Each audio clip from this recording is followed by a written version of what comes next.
Hello and welcome to the virtual world of English. I hope all my students are doing good and you all are preparing for your board exams without taking any extra burden and any extra stress, because there is no scope of stress and extra burden when you prepare for your exams, because that proves to be more harmful than any other thing.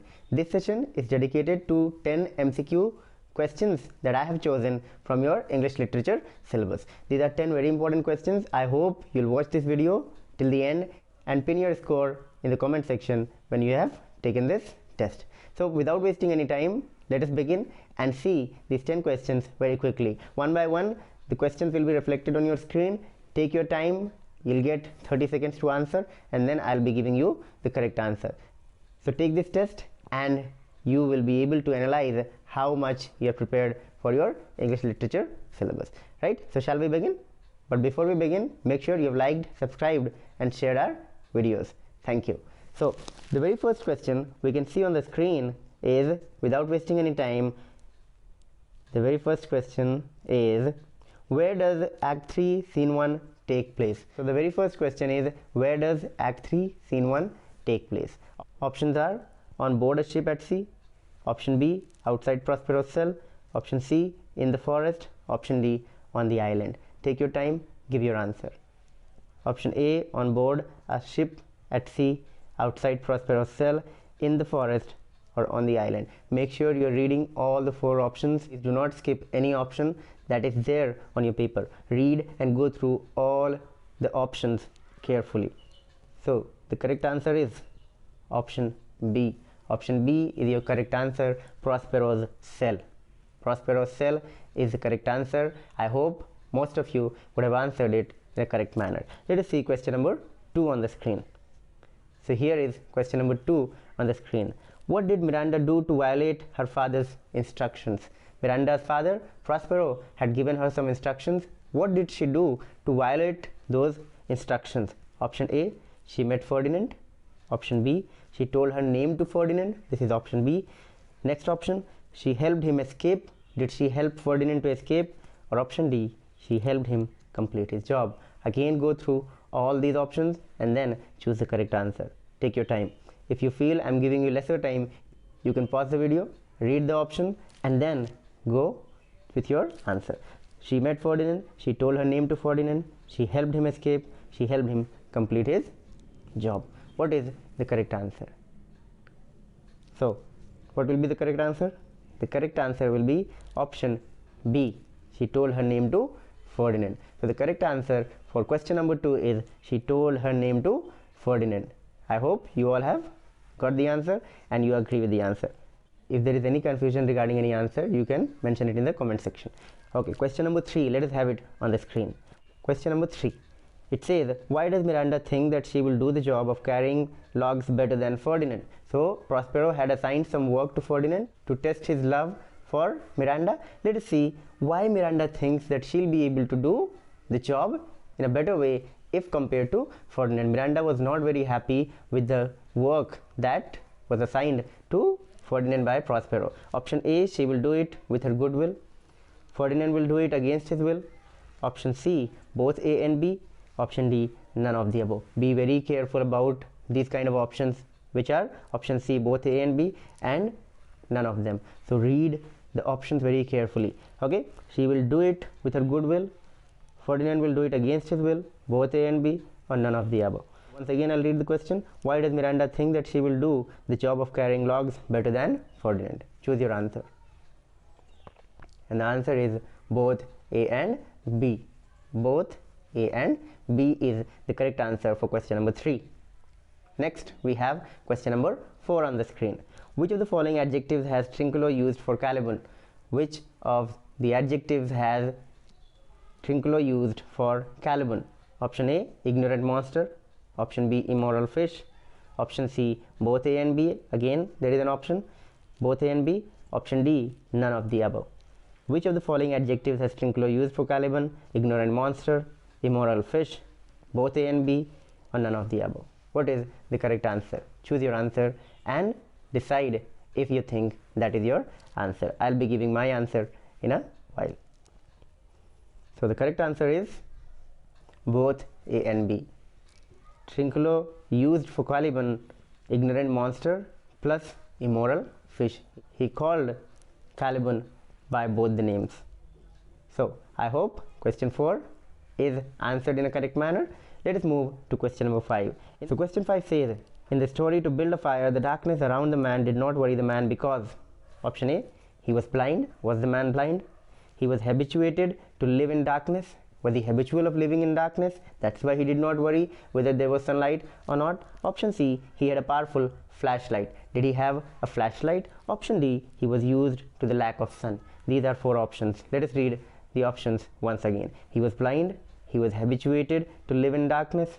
He had a powerful flashlight. He was used to the lack of sun. Answer these questions and then decide out of 5 how many answers so far you have got correct, because you'll be getting 10 multiple choice questions, and make sure you don't lose any mark in this part. Okay, so the correct answer is he was used to the lack of sun. Option D, he was used to these kind of weathers. So option D is your correct answer. So I hope so far you've scored 5 out of 5. If not, no issues. We'll be giving more tests and improving. Question number 6. Which among the following is the main theme of the story To Build a Fire? So if you have read To Build a Fire, and by now I think all of you should have read it, and more than once at least. So which is the basic theme of the story To Build a Fire out of these 4 options? Importance of primitive instincts. Option B, power of nature. Option C, conflict between man and nature. Option D, frailty of man. What is the correct answer? Importance of primitive instincts. Option B, power of nature. Option C, conflict between man and nature. Option D, frailty of man. Take your time, go through all the options, and then choose your answer. Reflect back to the story. Think what was the major theme of the story. And the answer is, what is the answer? Answer is option number C, conflict between man and nature. We continuously see that nature is forcing its might on the man, and the man is not giving up. So there is a constant struggle between nature and the man. That's what we see in the story To Build a Fire. Question 7. Let us have it on the screen. What did Mr. Richards do upon hearing the news of Mr. Mallard's death? So this is the question. That is from which story? The story of an R. So what did Mr. Richards do upon hearing the news of Mr. Mallard's death? What was the action that he had taken? Option A, Mr. Richards forwarded the news to the editor to be published in the evening edition. Was that the step that he had taken? Option B, Mr. Richards got it confirmed through telegram. Did he do that? Option C, Mr. Richards hid the news altogether. Did he try to conceal that news? Did he try to hide that news and not tell it to anyone? Or option D, Mr. Richards called on Mrs. Mallard and told her everything. What was the action that was taken by Mr. Richards, the friend of Mr. Mallard? What did he do?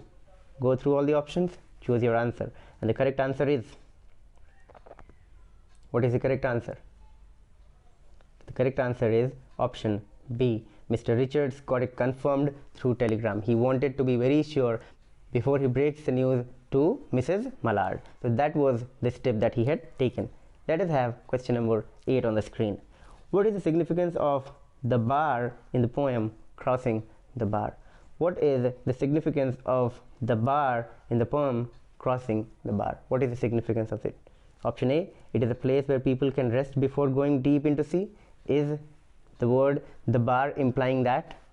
Option B, it allows a person to cross the sea without turbulence. Was that the meaning of the bar?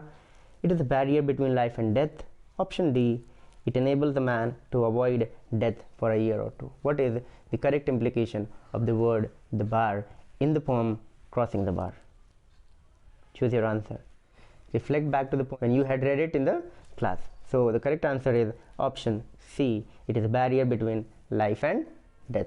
It is a barrier between life and death. Again, I'll repeat, if you feel I'm not giving you much time, you can pause the video after all the questions and options have been read and choose your answers, right? Because if I take a lot of time, then the length of the video will be extended and it will not serve the purpose, right? So question number 9. The poem The Darkling Thrush begins during which time of the day and weather? You might feel that the questions are very easy, but these are tricky questions, right? So question number 9, the poem Darkling Thrush begins during which time of the day and weather? On a frosty evening, that's option A. Option B, on a snowy evening. Option B, on a sunny day. Option C, on a rainy night. Option D, on a snowy evening. So if you have not read the poem in detail, you'll not be able to answer these kind of questions. If you completely depend on the summary of the poem, you will never be able to answer MCQ type questions. That is only the purpose of the board introducing these kind of questions in your syllabus, because they want you to be thorough with everything.